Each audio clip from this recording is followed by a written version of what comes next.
It is truly an honor to receive the 2026 Distinguished Alumni Award.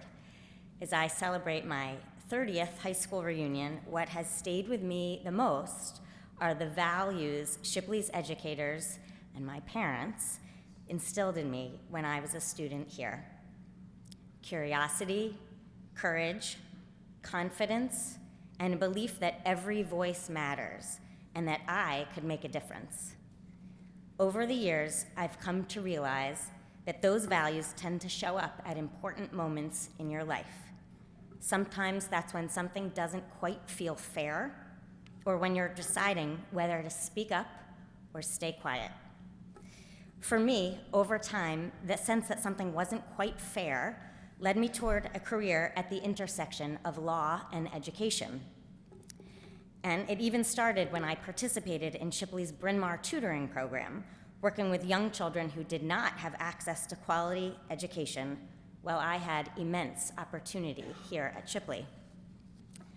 As I moved through college to teaching elementary school to law school and into my 20-plus year career at the Education Law Center, I saw how powerful education can be in shaping a person's life.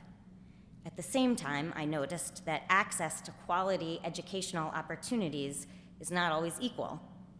Some students have every resource they need to succeed, while others are navigating a system that makes it much harder to get there. These differences aren't accidental.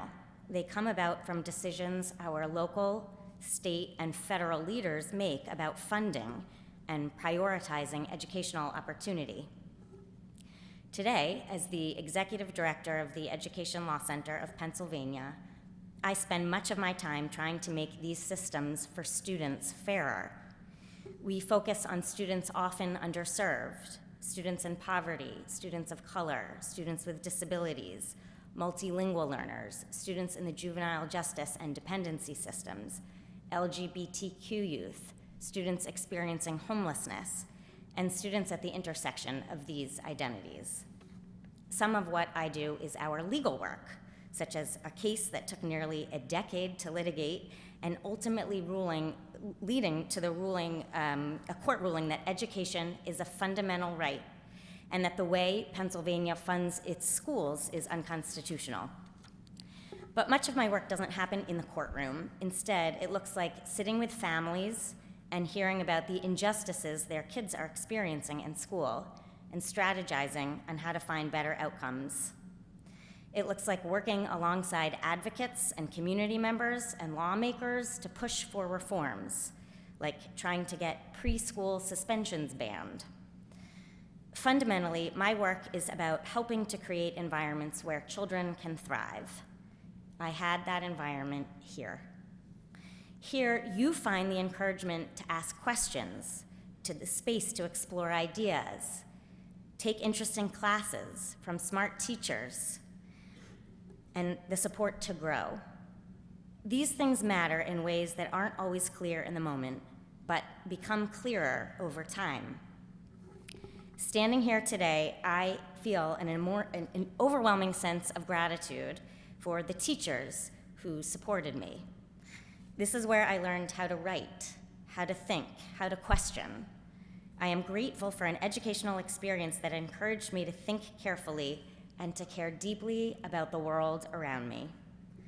I am deeply appreciative of the incredible teachers I had. Teachers who were passionate about the 1988 Chilean national referendum or Wordsworth.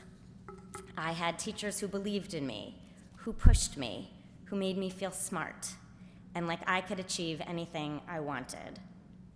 And this support, of course, coupled with the incredible support of my parents, served as the strong foundation that helped me launch everything else that has followed. And even today, while still lucky to have the support of my parents and my husband and our children in my demanding work, the foundational education I received here helped me. While I appreciate this recognition, what I really appreciate about today is the opportunity to come back here, to stand before you, to thank all my teachers, this community, and everything Shipley has given me.